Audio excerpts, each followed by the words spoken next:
সূৰুজমুখী ধাৰাবাহিকখনৰ আজি নিশা আহিবলগীয়া এপিছডৰ প্ৰম' মুকলি হৈছে। আজিৰ প্ৰমৰ প্ৰথম ভাগত আমি দেখিবলৈ পাইছোঁ শুনে কৈ আছিল, এনেকুৱা লাগিছে জীৱনৰ যেন অন্তিম পৰ্যায়ত আহি উপনীত হৈছোঁ। কি হ'ব আমাৰ ভৱিষ্যতবোৰ? তাৰপিছত আমি প্ৰমত দেখিবলৈ পাইছোঁ পুৱতিয়ে কৈ আছিল, সিটো এজন সাধাৰণ মাষ্টৰহে, কিমাননো টকা পায়। তাৰ এই মোবাইল গিফ্ট আনিছে মানে বন্ধুত্বৰ গভীৰতা বহুত। তাৰপিছত আমি প্ৰমত দেখিবলৈ পাইছোঁ শুনে কৈ আছিল, তোমাৰ উপহাৰ আৰু তোমাৰ বন্ধুত্ব তোমাৰ মাজতে সীমিত ৰাখা। ইমানো নিলাজ নহয় মই যে সকলোৰে পৰা সহায় বিচাৰি ফুৰিম। সেই বন্ধু বান্ধৱীসকল, আজি নিশা 8 বজাত ৰং টিভিত আহিবলগীয়া সূৰুজমুখী ধাৰাবাহিকখন খুবেই বেছি ইণ্টাৰেষ্টিং হ'বলৈ গৈ আছে। সেই আপোনালোকে চাবলৈ একেবাৰে নাপাহৰিব।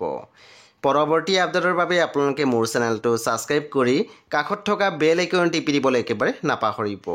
আৰু প্লিজ আপোনালোকে মোৰ ভিডিঅ' এটা লাইক কৰি দিব।